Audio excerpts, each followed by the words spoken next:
하나님 말씀을 보겠습니다. 이사야 47장입니다. 이사야 47장 1절부터 15절 우리 교독하겠습니다. 처녀딸 바벨론이여 내려와서 티끌에 앉으라. 딸 갈대하여 보좌가 없어졌으니 땅에 앉으라. 내가 다시는 곱고 아립답다 일컬음을 받지 못할 것임이라. 맷돌을 가지고 가루를 갈고 너울을 벗으며 치마를 걷어 다리를 드러내고 강을 건너라. 내 속살이 드러나고 내 부끄러운 것이 보일 것이라. 내가 보복하되 사람을 아끼지 아니하리라. 우리의 구원자는 그의 이름이 만군의 여호와 이스라엘의 거룩한 이신이라. 딸 갈대하여 잠잠히 앉으라. 흑암으로 들어가라. 내가 다시는 여러 왕국의 여주인이라 일컬음을 받지 못하리라. 전에 내가 내 백성에게 노하여 내 기업을 욕되게 하여 그들을 내 손에 넘겨 주었거늘 내가 그들을 긍휼히 여기지 아니하고 늙은 이에게 내 멍에를 심히 무겁게 메우며 말하기를 내가 영영이 여주인이 되리라 하고 이 일을 내 마음에 두지도 아니하며 그들의 종말도 생각하지 아니하였도다. 그러므로 사치하고 평안히 지내며 마음에 이르기를 나뿐이라 나 외에 다른 이가 없도다. 나는 과부로 지내지도 아니하며 자녀를 잃어버리는 일도 모르리라 하는 자여 너는 이제 들을지어다. 한 날에 갑자기 자녀를 잃으며 과부가 되는 이 두 가지 일이 내게 임할 것이라. 내가 무수한 주술과 많은 주문을 빌릴지라도 이 일이 온전히 내게 임하리라. 내가 내 악을 의지하고 스스로 이르기를 나를 보는 자가 없다 하나니 내 지혜와 내 지식이 너를 유혹하였음이라. 내 마음에 이르기를 나뿐이라 나 외에 다른 이가 없다 하였으므로 재앙이 내게 임하리라. 그러나 내가 그 근원을 알지 못할 것이며 손해가 내게 이르리라. 그러나 이를 물리칠 능력이 없을 것이며 파멸이 호련히 내게 임하리라. 그러나 내가 알지 못할 것이니라. 이제 너는 젊어서부터 힘쓰던 주문과 많은 주술을 가지고 맞서보라. 혹시 유익을 얻을 수 있을는지 혹시 놀라게 할 수 있을는지 내가 많은 계략으로 말미암아 피곤하게 되었도다.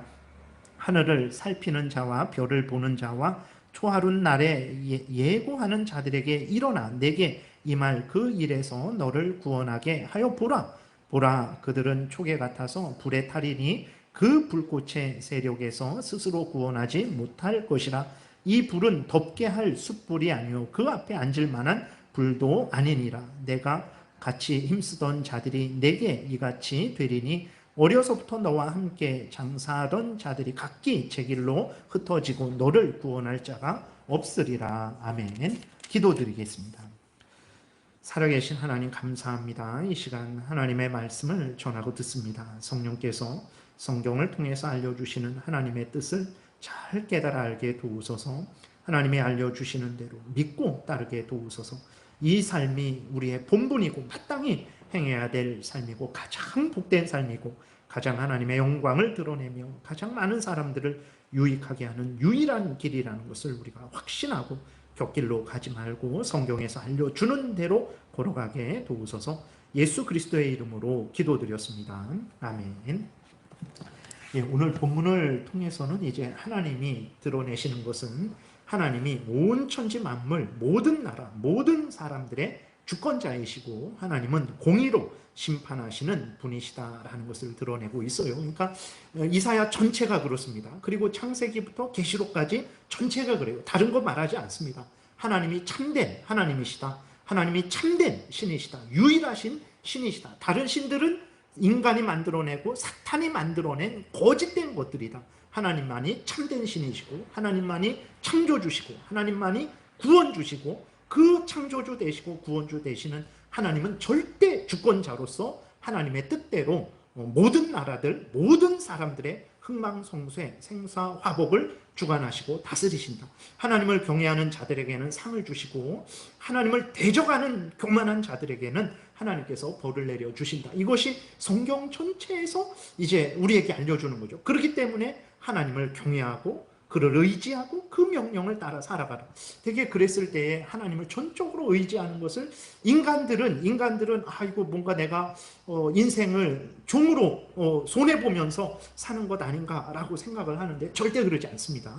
하나님을 의지하는 게 원래 하나님 인간을 만들 때에 하나님을 의지하고 경외하고 그 뜻대로 살아가도록 만드신 거예요. 근데 죄로 오염되고 부패되어 갖고 그렇게 살지 않는 것이 나 자신을 위하는 것이다. 그리고 이웃을 위하는 것이다. 착각하고 있는 것입니다. 아닙니다. 성경은 정말 인간의 본분은 하나님을 경외하고 그 명령을 따라 살아가는 것이라고 말을 하고 있고 그것이 가장 복된 것이다. 그게 가장 복된 것이죠. 살아계신 하나님, 정말 사랑이 한이 없으신 하나님, 그리고 의로우신 하나님, 진실하신 하나님 앞에 복종하는 것이 그것보다 복된 것이 어디 있겠습니까? 하나님보다 더 지혜롭고 능력 있는 존재가 있습니까? 하나님보다 더 사랑이 많은 존재가 있습니까? 하나님보다 더 진실되고 공의로운 존재가 있습니까? 없어요.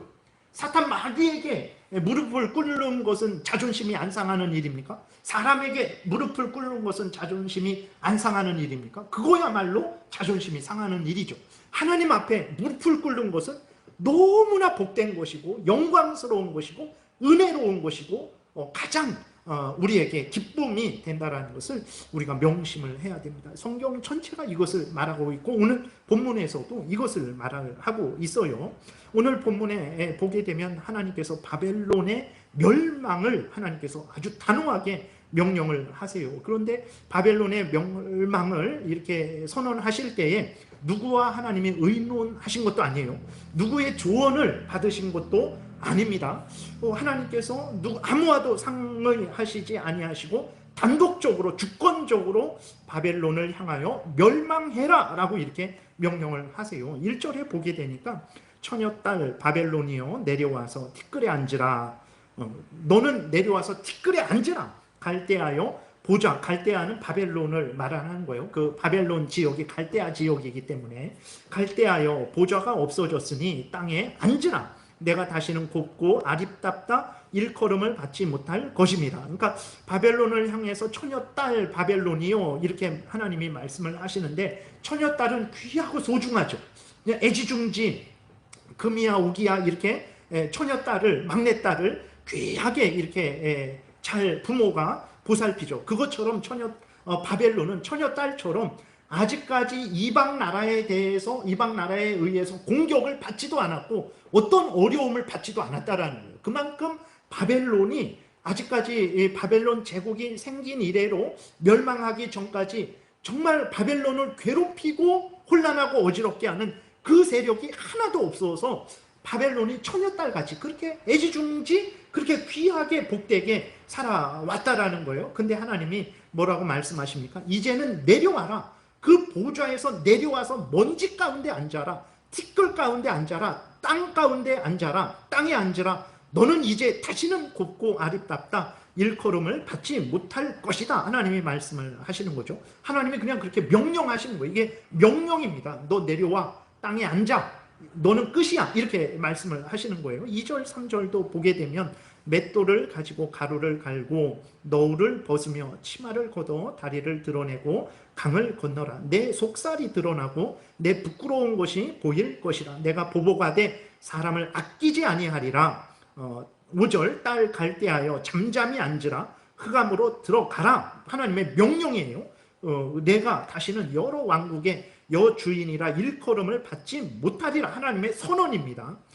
이사야 맷돌을 가지고 가루를 갈아라. 이것은 무엇이냐면 이사야 당시 그 당시 바벨론 그 주변 나라들 중에서 맷돌을 가는 것은 이제 여자 노예가 하는 일입니다. 맷돌을 간다라는 것은 여자 노예가 하는 것이지 여자 주인이 뭐 우리나라에서는 어머니들이 이렇게 뭐 콩을 갈든 뭐 할 때 이렇게 맷돌을 돌리잖아요. 근데 이 중동 지역에서 맷돌을 가는 것은 여자 노예들이나 하는 일이에요. 그러니까 처녀딸 애지중지 귀한 바벨론이었는데 온 세상을 지배하는 그러한 강대국 바벨론이었는데 바벨론이 노예가 될 것이다 라고 말을 하는 거예요. 그리고 너울을 벗으며 치마를 걷어 다리를 드러내고 강을 건너라. 그러니까 여자로서 옷을 벗고 강을 건너야 되는 거예요. 그것은 얼마나 수치스러운 일입니까? 그리고 얼마나 지금 긴급한 일입니까? 그 배를 타고 강을 건널 수도 없고 쫓아오는 적군 때문에 옷을 벗고 빨리 그 강을 건너야 되는 그러한 아주 위급한 상황에 바벨론이 놓이게 될 것이다 라는 것을 말을 하고 있는 거죠. 하나님이 갈대아야 잠잠히 앉으라, 흑암으로 들어가라. 너는 이제 다시는 열국을 지배하는 그 열국의 여주인이라 일컬음을 받지 못하리라. 정말 그래요. 바벨론이 멸망한 이후로 그 바벨론의 후예들이 이라크예요. 이라크. 그 이라크 지역은 뭐 옛날에 그 영광을 다시 찾은 적이 없습니다. 그래서 항상 이라크는 지금도 아주 그렇게 비참한 삶을 살아가고 있는 거죠. 그러니까 우리가 46장에서 바벨론의 우상 벨과 느보에 대해서 우리가 살펴봤었죠. 하나님께서 1절에 벨은 엎드려졌고 느볼은 구부러졌도다. 그것들은 너희들을 구원하지 못하는 나무 조각, 금 조각, 은 조각일 뿐이다 라고 하나님이 말씀을 하셨는데 진실로 그래요. 하나님께서 바벨론 너는 멸망해라 선언하셨는데 그 벨과 느보가 일어나서 하나님을 대적했습니까? 그러지 못했어요. 하나님께서 이렇게 단호하게 명령하셨을 때 바벨론이 싫다고 거절했습니까? 그럴 수 없었습니다. 아니면 뭐 바벨론이 하나님과 서로 타협을 봐서 땅에 앉지 않고 의자에 앉게 해주세요. 곱고 아립답지는 못할지라도 보통으로 만들어주세요. 그렇게 할 수 있습니까? 결코 그렇게 없어요. 왜 그렇습니까? 하나님은 절대 주권자 하나님이시고 하늘에 계신 분이죠. 바벨론은 어떤 존재입니까? 그 중동 전 지역을 다스렸던 존재지만 그러나 하나님 앞에서는 피조물이죠. 잠시 보이다가 사라지는 안개와 같은 존재예요. 잠시 피다 시드는 들의 풀과 같은 존재입니다. 죽으면 그 모든 계획이 소멸하는 인간일 뿐이에요. 무엇보다도 이제 죄로 부패되어서 하나님으로부터 진노의 형벌을 받을 인간일 뿐입니다. 그러니까 하나님이 이렇게 바벨론을 향해서 바벨론과 상의한 것도 아니고 바벨론을 향해서 하나님이 일방적으로 너는 이제 땅에 앉으라. 너는 멸망할 것이다. 너는 이제 아름다운 그러한 딸이라는 일컬음을, 여주인이라는 일컬음을 받지 못할 것이다. 너는 흑암으로 들어가라 라고 이렇게 하나님이 주권적으로 명령을 하셨는데 그 앞에서 바벨론은 아무런 저항을 하지 못했어요. 인간은 그런 존재입니다. 그러니까 바벨론은 자기들이 스스로 존재하는 줄 알고 스스로 강성한 줄 알고 그리고 하나님 없어도 되고 우리는 절대로 여종이 되지 않을 것이다. 우리는 절대로 망하지 않을 것이다. 이런 교만을 가졌었는데 그런 존재가 아니었죠. 착각을 한 거예요. 그래서 이사야 우리가 45장에서 살펴봤듯이 하나님과 인간에 대해서 하나님께서 아주 분명하게 선언을 하십니다. 이렇게 하나님과 인간의 차이에 대해서 45장 9절부터 11절에 보게 되니까 이렇게 선언을 하세요. 질그릇 조각 중 한 조각 같은 자가 자기를 지으시니와 더불어 다툴진대 화 있을진저 그랬어요. 그러니까 질그릇은 이스라엘이기도 하고 또 바벨론이기도 하죠. 그러니까 질그릇 인간들이 하나님과 대적을 하고 다툰다. 그것은 저주받을 일이다 라고 이렇게 하나님이 선언을 하는 거죠. 진흙이 토기장이에게 너는 무엇을 만드느냐? 또는 내가 만든 것이 그는 손이 없다 말할 수 있겠느냐? 그럴 수 없다라는 거예요. 우리들은 패역해갖고 우리들은 어떻게 합니까? 자식들이 좀 부모님이 약간 섭섭하게 하신다든지 자식이 원하는 것을 채워주지 못할 때 자식들은 어떻게 합니까? 아버지가 어머니가 저에게 해준 게 뭐가 있습니까? 왜 저를 낳습니까? 그러한 원망을 한단 말이에요. 그리스도인들도 힘들고 어려울 때는 욥도 그랬죠. 예레미야도 그렇고 왜 하나님이 저를 태어나게 했습니까? 라고 그렇게 하나님을 향해서 원망을 했어요. 그러니까 근데 이것은 사실 그럴 수 없는 일이에요. 감히 그럴 수 없는 일입니다. 오늘 본문에서 보게 되면 자식이 부모에게 그런다. 그것은 저주받을 일이다. 인간이 하나님에게 그런다. 그것은 저주받을 일이다. 말씀을 하고 있는 거예요. 근데 하나님이 우리를 불쌍히 여겨주시고 우리를 이해하시고 용서하셔서 그렇게 우리가 하나님을 향해 원망할 때 부모를 향해 원망할 때 하나님께서 참아주시고 회개할 기회를 주시고 다시 돌이킬 기회를 주시기 때문에 우리가 벼락을 맞지 않는 일이지, 그것은 저주받을 일입니다. 그것은 하나님을 마음과 뜻과 정성과 목숨을 다해서 경외하라는 명령을, 1계명을 어긴 거죠.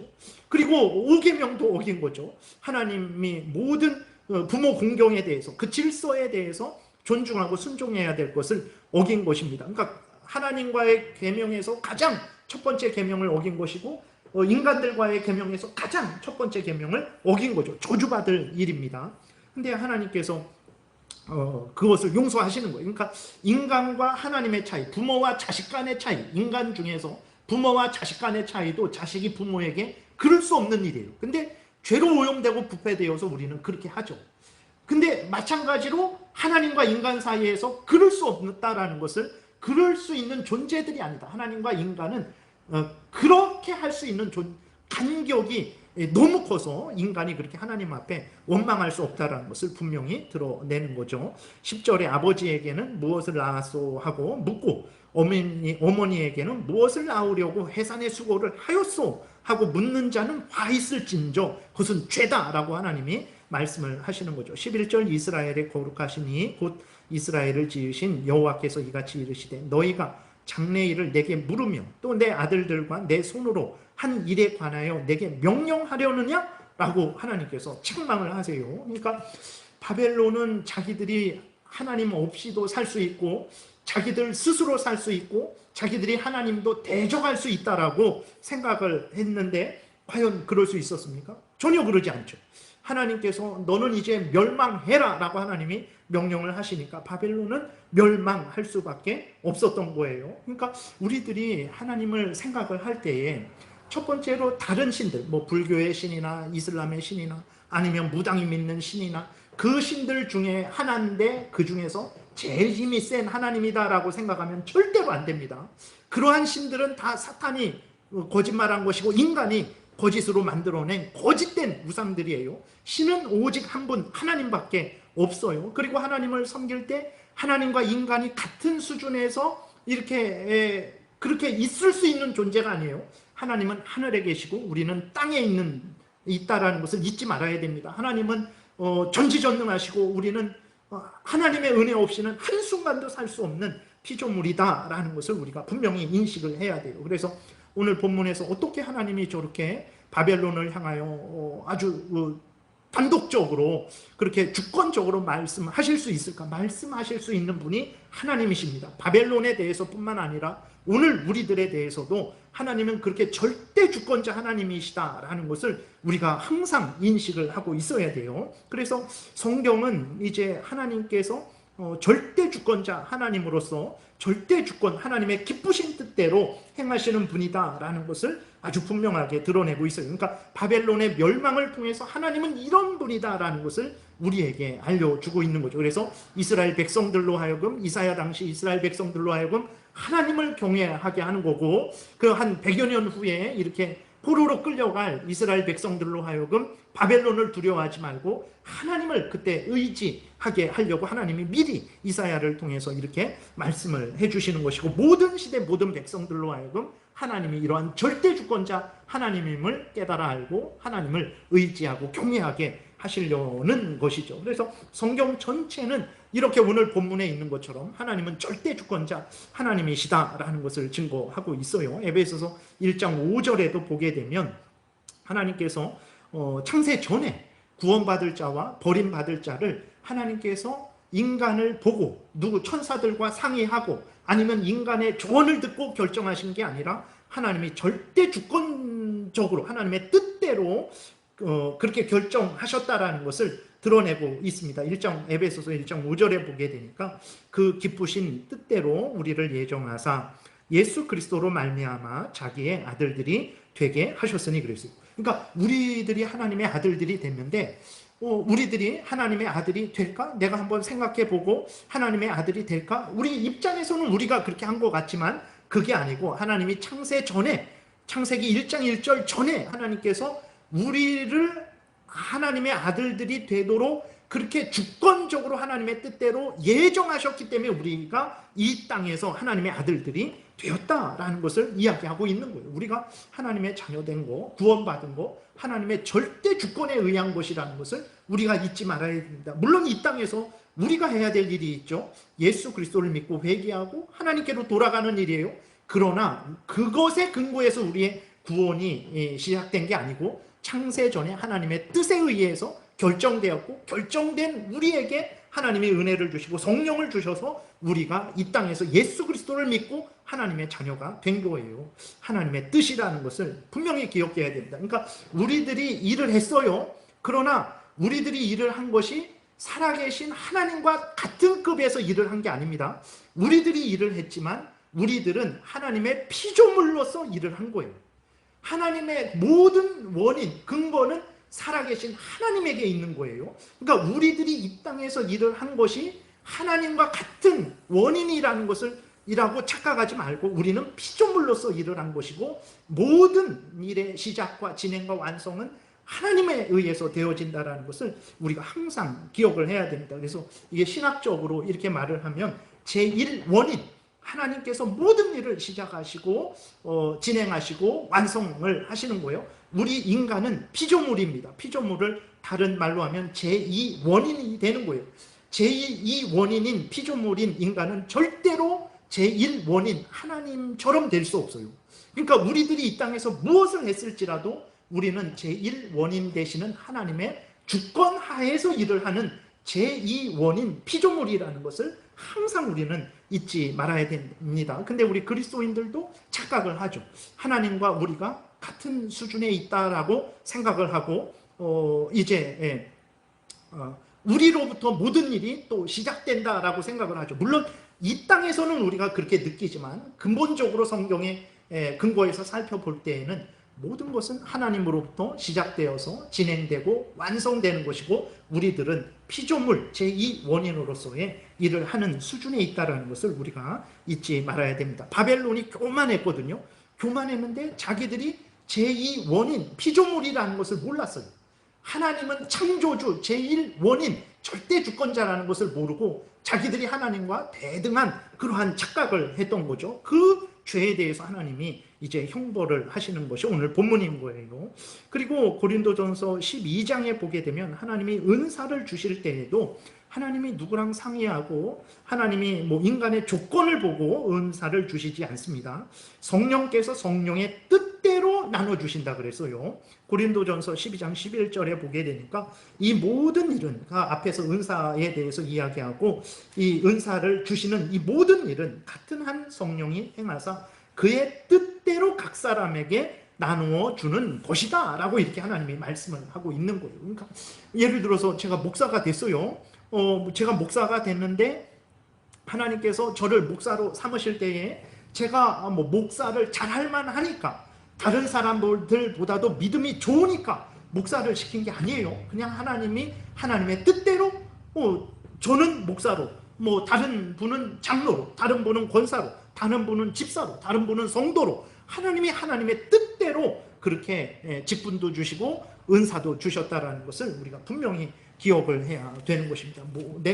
제가 스스로 신학교 가야 되겠다, 그리고 제가 이렇게 공부를 해서 목사가 됐지만 그것은 제2원인 나에서부터 시작된 게 아니라 하나님이 먼저 계획하시고 인도하셨기 때문이라는 것을 항상 생각하고, 인간은 항상 겸손히 절대 주권자 하나님, 그 뜻 기쁘신 뜻대로 행하시는 하나님을 경외하고 의지하는 항상 그러한 삶을 살아야 되는 거죠.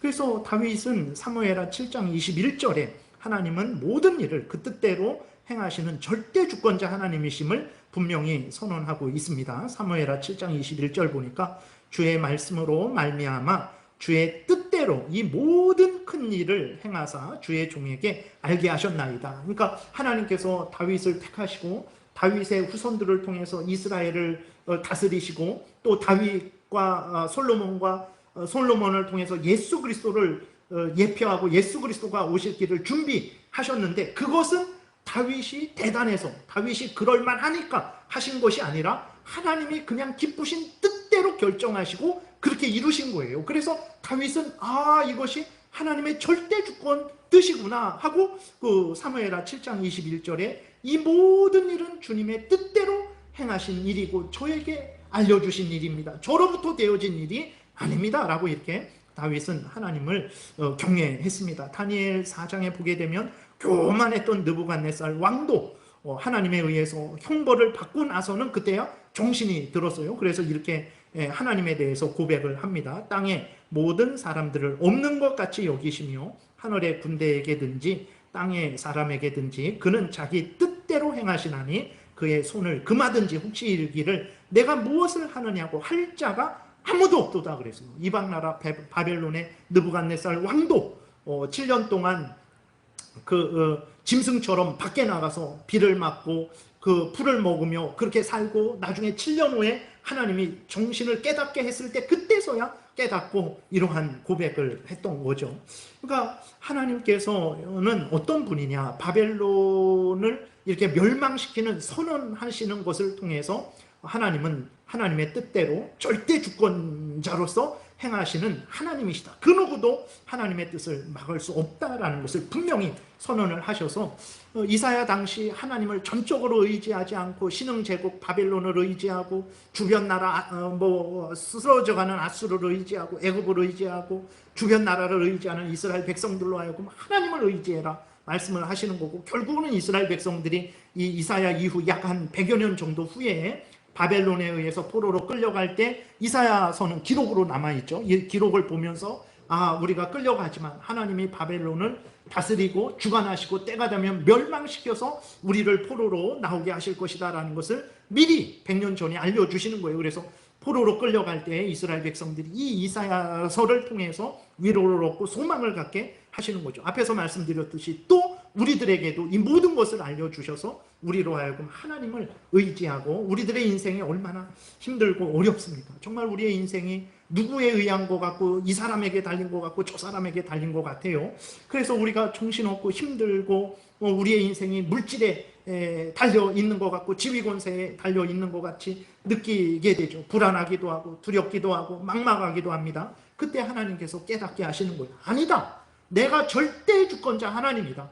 모든 나라의 흥망성쇠, 모든 인간들의 생사와 복을 내가 주관하는 거다. 너희들의 생명은 나에게 있다. 너희들이 나를 의지해라. 그러면 살 것이다. 이것을 이제 하나님께서 알려주시는 거죠. 그래서 실제로 하나님이 이렇게 선언을 하신 이후 대략적으로 한 150년 정도 후에 절대로 멸망하지 않을 것 같았던 견고한 바벨론이 하루아침에 멸망당했어요. 실제로 바벨론이 그렇게 멸망당했습니다. 그래서 이 모든 것들을 통해서 하나님이 절대 주권자 하나님이시다라는 것을 우리에게 드러내고 있는 거죠. 그런데 우리가 하나님이 절대 주권자 하나님으로서 하나님의 기쁘신 뜻대로 행하실 때에 마치 폭군 김정은처럼 그렇게 하나님을 생각해서는 절대로 안 됩니다.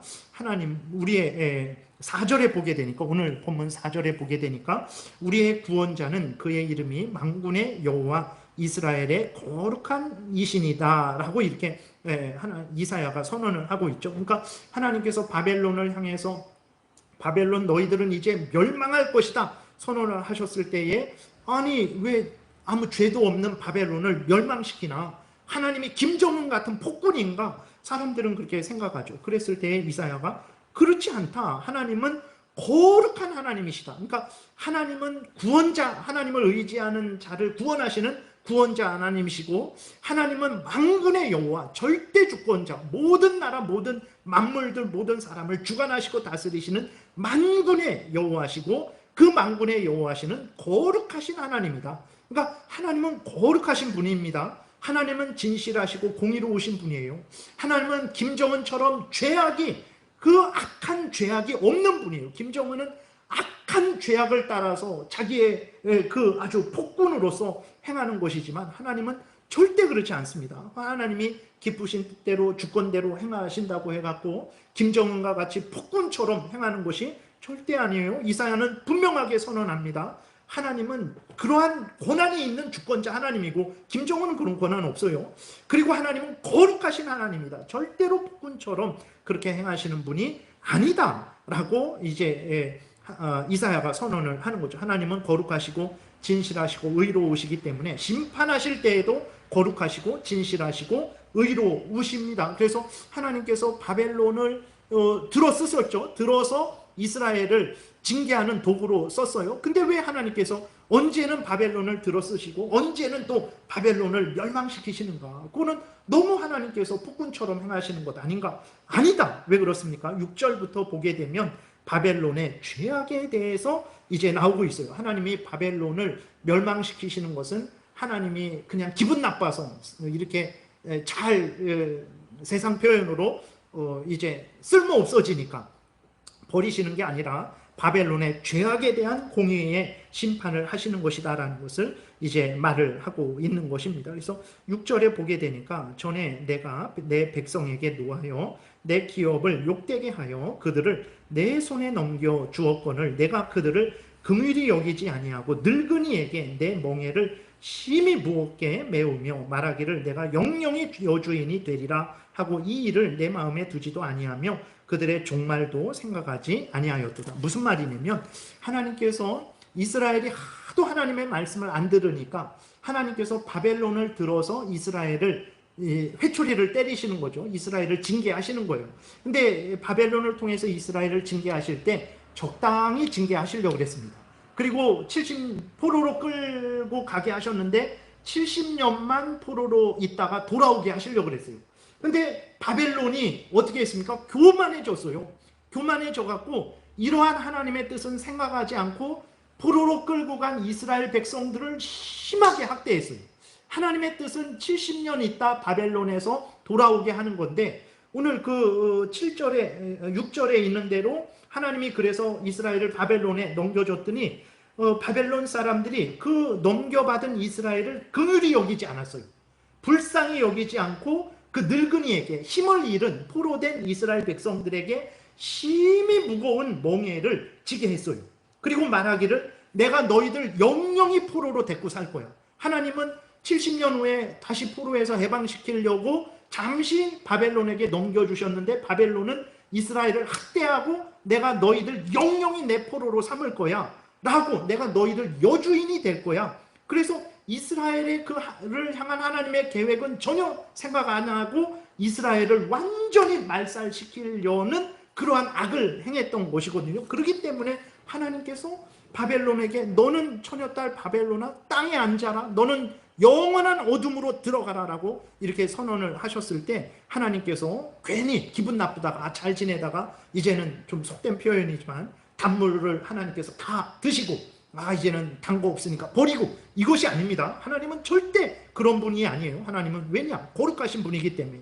그래서 바벨론을 향하여 이렇게 심판을 선언을 하신 것은 이 바벨론이 이스라엘 백성들을 학대했기 때문에 하나님의 뜻을 거역하고 이스라엘 백성들을 영원히 지배하려고 하는 그 교만한 그러한 악을 행했기 때문에 하나님이 바벨론 그래? 그러면 너는 멸망시켜라. 멸망해라. 나는 내 백성을 포로에서 귀환시킬 것이다 라고 하나님께서 하셔서 바벨론을 심판하시는 것이라는 것을 기억해야 됩니다. 하나님이 절대 주권으로 행하신다고 해서 절대 김정은 같은 존재로 생각해서는 안 돼요. 하나님은 거룩하신 분이시다는 것을 우리가 잊지 말아야 됩니다. 8절부터 보게 되면 바벨론의 또 교만이 기록되어 있어요. 10절까지 보면 그러므로 사치하고 평안히 지내며 마음에 이르기를 나뿐이라 나 외에 다른 이가 없도다. 아주 기고만장하네요. 천상천하 유학독전처럼 자기만 있다라는 거예요. 나는 과부로 지내지도 아니하리라. 나는 뭐 멸망당하지도 않을 것이고 나는 침략당하지도 않을 것이다. 아주 교만하죠. 하나님 앞에서. 자녀를 잃어버리는 일도 모르리라 하는 자요. 너는 이제 들을지어다. 한날에 갑자기 자녀를 잃으며 과부가 되는 이 두 가지 일이 내게 임할 것이라. 내가 무수한 주술과 많은 주문을 빌릴지라도 이 일이 온전히 내게 임하리라. 그러니까 하나님이 바벨론을 괜히 멸망해라 그러는 거 아닙니다. 이렇게 교만했어요. 그리고 9절에 있는 대로 주술, 무수한 주문, 우상을 섬기고 그 모든 것이 하나님에 의해서 되어진 것인데 우리의 벨이, 우리의 느보가 이렇게 우리에게 은혜를 주셨다 그러면서 하나님께 감사하지 않고 그 나무 조각, 돌 조각에 하나님의 영광과 은혜를 거기에 돌려버린 거예요. 거기에 대해서 하나님이 심판하시는 것입니다. 10절에 내가 내 악을 의지하고 스스로 이르기를 나를 보는 자가 없다 하나니 내 지혜와 내 지식이 너를 유혹하였습니다. 바벨론의 이러한 죄악을 지적하십니다. 내 마음에 이르기를 나뿐이라 나 외에 다른 이가 없다 하느냐? 내가 있다 라고 하면서 하나님께서 그 바벨론을 향하여 심판을 하시는 거죠. 그래서 하나님은 교만한 자들에게 심판하십니다. 이것은 바벨론만 미워하셔서 그런 것이 아니고 하나님의 원래 뜻이에요.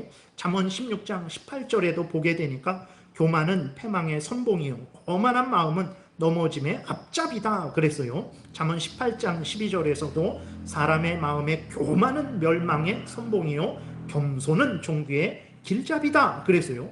하나님은 거룩하신 분이기 때문에 하나님은 범죄하는 자를 가만히 두시지 않습니다.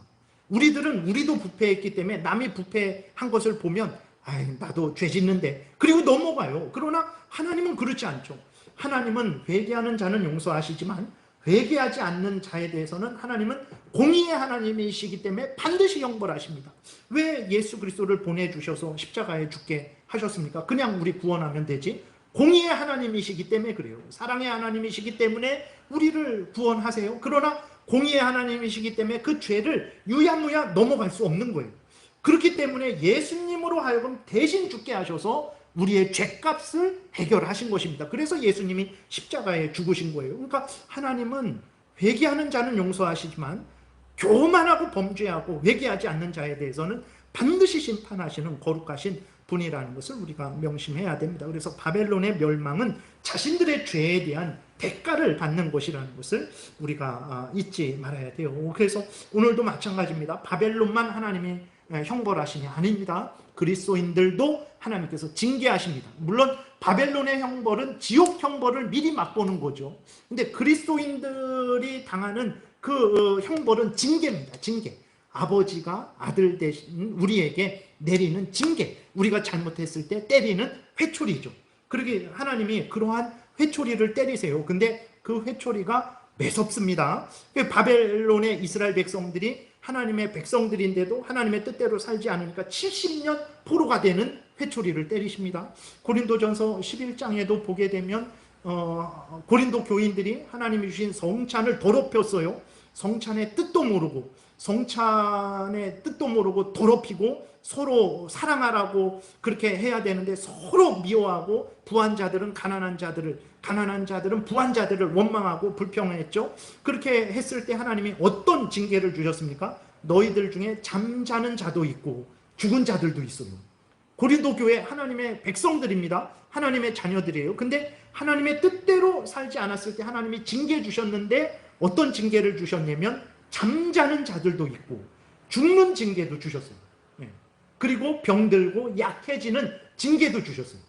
그러니까 우리가 하나님을 믿고 섬길 때 앞에서도 계속 반복해서 말씀을 드렸지만 하나님을 어떤 하나님으로 믿고 섬겨야 되냐? 하나님은 절대 주권자 하나님, 하늘에 계신 하나님이고 우리는 땅에 있는 미천한 존재, 피조물이라는 것을 항상 잊고 하나님을 경외해야 된다 그랬어요. 하나님과 같은 수준에서 하나님을 우습게 생각하고 아니 하나님 도대체 이게 뭡니까? 원망불평하고 이렇게 해야 됩니다. 저렇게 해야 됩니다. 그것은 우리가 이사야 45장을 통해서 살펴봤듯이 저주받을 일이라 그런 거예요. 그렇게 해서는 안 됩니다. 근데 우리가 그렇게 하죠. 그것은 하나님이 우리를 용서하시고 또 용서하셔서 우리가 그렇게 할 수 있는 거죠. 잠시 연약한 인간들이라는 것을 하나님이 이해해 주시고 잠시 원망불평하는 것을 들어주시는 거예요. 은혜로. 근데 우리가 그러한 것은 모르고 하나님이나 나나 아까 말씀드린 대로 하나님은 창조주, 거룩하신 하나님이죠. 우리는 피조물입니다. 하나님은 제1원인 되시는 하나님이에요. 우리는 제2원인 피조물이에요. 근데 제2원인이 마치 하나님과 같은 급으로 생각해서 하나님을 그렇게 거역하고 대적할 수 있다라고 그리스도인들일지라도 그렇게 생각해서는 안 됩니다. 그리스도인들은 하나님을 사랑합니다. 정말 아버지 대신 하나님을 사랑해요. 동시에 하나님은 우리의 아버지이시기 때문에 하나님을 경외해야 됩니다. 노예로서의 두려움이 아니라 우리의 아버지 대신 하나님께 자녀로서의 사랑과 공경을 드려야 되는데 오늘날에는 하나님을 그냥 이렇게 사랑의 하나님만 강조를 하는 거죠. 그래서 하나님은 만만하게 생각을 하는데 절대 그러지 않습니다. 하나님은 만만한 분이 아니에요. 얼마나 두렵습니까? 그 거대한 제국 바벨론, 너 이제 땅에 앉아. 너는 영원한 그 멸망으로 들어갈 거야 라고 선언을 하니까 그 거대한 나라가 정말 멸망을 하룻밤새 멸망했어요. 다니엘서 5장에 보게 되면 그냥 하룻밤새 저항도 못하고 메데 바사에 의해서 멸망 정복된 것을 우리가 보게 되는 거죠.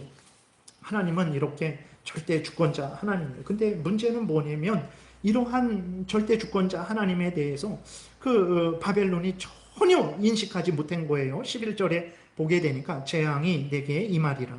그러나 내가 그 근원을 알지 못할 것이며 손해가 내게 이르리라. 그러나 이를 물리칠 능력이 없을 것이며 파멸이 호련히 내게 임하리라. 그러나 내가 알지 못할 것이다. 예, 정말 그렇죠. 여러분, 우리들이 대단한 것 같죠? 생각을 하니까 우리가 달에 대해서 생각하고 화성에 대해서도 생각하고 정말 우리 은하, 그 다음에 우리 은하 밖에 우주 끝에 빛으로 150억 년을 가야 되는 그 우주 끝도 생각하고 하나님도 생각하고 그러니까 우리들이 하나님과 같은 그러한 존재로 우리들은 착각을 하는 거예요. 바벨론도 그랬던 거예요. 거대한 제국입니다. 우리나라하고 비하면 상상도 못할 거대한 제국을 벌써 2700년 전에 그렇게 지배하고 있었던 거예요. 그러니 얼마나 교만했겠습니까? 근데 하나님께서 얼마나 또 동시에 어리석습니까? 그 자기의 생명이 하나님에 의해서 존재하고 하나님에 의해서 유지되고 하나님 앞에 다 나아가서 심판받을 것이라는 것을 전혀 모르는 거예요. 그래서 하나님께서 그들에게 재앙을 내리시는데 멸망을 선언을 하시는데 바벨론이 멸망하게 되는데 그 멸망이 누구로부터 오는지를 모르는 거예요. 그저 대처하는 것은 군사가 잘 돼 있나? 경제 영역이 잘 돼 있나? 정치 영역을 잘하고 있나? 그 정도 대비하는 것이지 하나님으로부터 오는 심판을 깨닫지도 못하고 대비하지도 못하는 거예요. 예. 그리고 하나님에 의해서 그 하나님 앞에 그 심판이 올 때에 그러면 어떻게 해야 삽니까? 회개하고 용서를 빌고 하나님의 은혜를 구해야 사는데 그러한 지혜도 없는 거예요. 결국은 어떻게 됩니까? 말씀드린 대로 바벨론은 하나님이 이렇게 이사야 이후에 예언하신 이후로 대략 한 150년 정도 있다. 진짜 하룻밤새에 완전히 멸망하게 되는 거죠. 오늘도 그래요. 우리들은 다 이렇게 인간적인 원인으로만 모든 것을 생각해요. 예를 들어서 제가 아프잖아요. 예를 들어서 무슨 어떤 암이 걸렸어요. 암이 걸렸으면 어떻게 합니까? 라면을 많이 먹어서 그런가 보다. 탄 음식을 많이 먹어서 그런가 보다. 그렇게 우리는 원인을 생각해요. 그래서 엄청 후회하죠. 왜 라면을 많이 먹었을까? 예를 들어서 왜 탄 고기를 많이 먹었을까? 그렇게 후회를 해요. 물론 우리들은 우리들 수준에서 우리들의 원인을 생각할 수밖에 없죠. 그러나 우리는 밀가루와 어떤 태운 고기만 원인이 있다는 것을 생각하지 말아야 돼요. 왜 그렇습니까? 하나님이 살아계시다라는 것을, 하나님께서 창세전에 모든 일을 계획하시고 하나님의 뜻대로 절대 주권대로 모든 나라와 모든 인간들을 주관하시고 다스리시는 살아계신 하나님이 있다는 것을 우리는 생각을 해야 돼요. 근데 우리 인간들은 항상 내 눈에 보이는 원인과 결과만 생각하는 거예요. 내가 이렇게 어려우니까 이 사람 때문에 어렵다. 저 사람 때문에 어렵다. 이 일 때문에 어렵다. 물론 맞아요. 우리가 생각할 수 있는 수준에서 그러한 잘못된 것들을 이렇게 없애고 대비하고 경계하고 조심해야 되죠. 그건 우리들이 마땅히 행해야 될 바입니다. 근데 그것이 전부가 아니라는 것을 우리는 늘 생각을 해야 되는 거죠. 하나님이 주권적으로 다스리시고 인도하신다는 것을 우리는 생각을 해야 되는 거예요. 그런데 하나님이 이렇게 주권적으로 다스리시고 인도하신다는 것을 생각하지 않고 인간들은 자기들의 눈에 보이는 원인과 결과만을 생각하는 거예요. 그러니까 바벨론은 하나님이 자신들에게 멸망을 선언하신 것을 깨닫지도 못하는 거예요. 그냥 자기들 수준에서 대비만 하는 거예요. 하나님 앞에 나아가야 생명을 얻게 되는데 그러지 못하는 거죠. 그러니까 오늘날도 인간들은 그래요. 그래서 생명의 근원이 어디 있는지 몰라요. 화성에 가면 있지 않을까? 수많은 돈을 들여서, 물론 뭐 하나님이 창조하신 우주를 살펴보는 것은 잘하는 일이죠. 그러나 과도한 그러한 알 수 없는 것에 대한 그러한 헛된 목적으로 수많은 돈을 들이는 거죠. 화성에 물이 발견됐으면 생명의 근원이, 거기에 생명의 근원이 있는 게 아니라 물에, 피조물에 있는 것이 아닙니다. 창세기 1장 1절로 돌아가야 되는 거예요. 살아가신 하나님께로 돌아가야 생명의 근원이 어디에서부터 시작됐는지, 나의 생명이, 내가 지금 이렇게 살아가고 있는 것이 내 종말이 어떻게 되는지를 알게 되고 참된 준비를 하게 되는데, 그러지 못하는 거예요. 바벨론은 전혀 알지 못했습니다. 결국은 어떻게 됐습니까? 바벨론은 멸망됐어요. 자기들을 존재하게 하신 하나님, 자기들을 살게 하시고 강대하게 하신 하나님, 결국은 자기들을 심판하실 하나님에 대해서 생각도 안 했어요. 그냥 자기 눈에 보이는 것만, 이제는 이렇게 강성하니까 절대로 우리는 종이 되지 않을 것이다, 우리는 영원히 이스라엘을 지배할 것이다, 그렇게 교만하게 생각하다 결국은 하나님의 절대 주권에 의해서 멸망을 당했습니다. 12절부터 15절 보게 되니까, 이제 너는 젊어서부터 힘쓰던 주문과 많은 주술을 가지고 맞서보라. 바벨론이 한 것은 다른 거 없어요. 자기들의 그 헛된 우상에게 제사하는, 귀신들에게 제사하는 주문과 주술밖에 가진 것이 없었죠. 혹시 유익을 얻을 수 있을는지, 혹시 놀라게 할 수 있을는지 한번 해봐라. 하나님이 조롱하시는 거죠. 내가 많은 계략으로 말미암아 피곤하게 되었도다. 그렇게 수많은 계획을 세웠는데 아무런 효과도 얻지 못했습니다. 그저 바벨론만 피곤할 뿐이에요. 하늘을 살피는 자와 별을 보는 자와 초하룻 날에 예고하는 자들에게 일어나 내게 임할 그 일에서 너를 구원하게 한번 해봐라. 점쟁이들에게, 무당들에게 한번 구원하게 해봐라. 되는 줄 아느냐? 14절, 보라, 그들은 초계 같아서 불에 타리니 그 불꽃의 세력에서 스스로 구원하지 못할 것이라. 이 불은 덮게 할 숯불이 아니요 그 앞에 앉을 만한 불도 아니니라. 그러니까 하나님이 내리는 불은, 그것은 멸망의 무서운 진노의 불이라는 거예요. 그 불을 막을 수 있는 이는 아무도 없는 거죠. 내가 같이 힘쓰던 자들이 내게 이같이 다 불탈 것이다. 어려서부터 너와 함께 장사하던 자들이 다 각기 제 길로 흩어지고 너를 구원할 자가 없으리라. 하나님이 이렇게 말씀을 하시는데도 불구하고 바벨론은 이러한 하나님의 말씀에 귀를 기울이지 않았죠. 우상들을, 벨과 느보를 섬겼어요. 결국은 벨과 느보와 함께 그 나무 조각, 돌 조각, 금 조각, 은 조각과 함께 멸망당했습니다. 여러분, 우리들이 하나님을 어떤 하나님으로 믿고 섬기고 있습니까? 우리들보다 지혜가 없는 하나님, 도대체 내가 이렇게 하나님을 위해서 애쓰고 힘쓰는데 나를 몰라주시는 하나님, 이렇게 생각을 합니까? 하나님은 불공평한 하나님으로 생각합니까? 하나님은 이렇게 하나님을 경외하는 자에게 상도 안 주시고 오히려 하나님을 거역하고 대적하는 자에게 이렇게 잘 살게 하는 하나님, 왜 이렇게 모르시고 하나님께서 왜 이렇게 올바로 통치하시지 못하는 하나님으로 우리가 생각을 하고 있습니까? 절대 그렇지 않습니다. 하나님은 그런 분이 아니에요. 하나님을 우리와 같은 분으로 생각해서는 안 됩니다. 오늘 본문에서 나오는 대로 하나님은 전지전능하신 하나님이에요. 절대 주권자 되신 하나님입니다. 모든 만물을 그 뜻대로 계획하시고 그 뜻대로 주장하시고 주관하시는 하나님이십니다. 우리가 하나님을 경외해야 됩니다. 하나님을 절대로 우습게 생각해서는 안 되는 거예요. 우리의 인생이 우리에 의해서 이루어지는 거죠. 동시에 하나님에 의해서도 이루어지는 거예요. 그렇기 때문에 힘들 때 너무 불평하면 안 돼요. 하나님이 왜 우리를 이렇게 인도하시는가? 물론 우리의 원인들을 찾아서 내가 힘들게 된 원인들을 나 스스로는 막아야 되죠. 그러나 하나님의 뜻이 있다는 것을 기억하고 힘들 때에도 낙심하지 말고 하나님을 의지해야 됩니다. 하나님의 인도를 바라야 돼요. 그리고 잘 될 때에도 내가 이렇게 했으니까 잘 됐지. 물론 그렇게 인간적으로는 원인은 그런 거죠. 그러나 내가 이렇게 했다고 다 잘 됩니까? 다른 사람이 저처럼 한다고 다 잘 됩니까? 그러지 않아요. 저보다 더 지혜롭게 능력 있게 준비하고 했는데도 더 안 되는 경우가 있어요. 그럼 내가 왜 잘 됐습니까? 그때는 겸손히 하나님의 은혜를 생각해야 돼요. 그래서 교만하지 말고, 잘 될 때 교만하지 말고 하나님께 겸손해야 되는데, 대부분 우리들은 어떻게 합니까? 조금만 잘 되면 나를 자랑하고 나에 의해서 이렇게 되었다, 나를 교만하게 바벨론처럼 그렇게 생각을 하죠.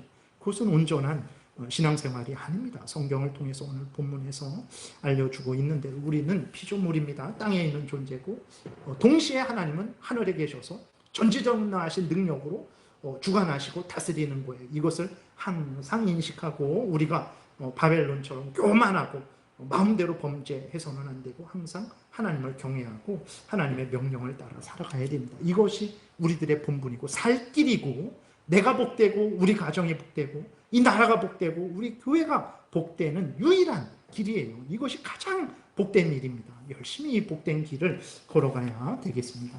기도드리겠습니다. 살아계신 하나님 감사합니다. 우리는 이렇게 성경 말씀을 늘 들어도 성경을 덮으면 다시 우리 인간의 육신의 눈으로만 하나님 우리 머리로만 모든 것을 판단하고 그렇게 행하려고 합니다. 그럴 때마다 성령께서 성경 말씀을 생각나게 하셔서 우리만 보지 말고 믿음의 눈을 뜨고 살아계신 하나님을 보게 도우소서. 우리만 일하고 있는 것이 아니라 살아계신 하나님이 절대 주권은 능력을 가지고 창세전에 계획하신 대로 이루어가고 계시다라는 것을 분명히 기억하고 슬프고 힘들 때 너무 낙심하지 말고 하나님의 인도하심을 바라고 또 평안하고 부유하고 넉넉할 때 교만하지 말고 겸손히 하나님께 감사하고 계속 하나님을 의지하게 도우소서. 예수님 이름으로 기도드렸습니다. 아멘.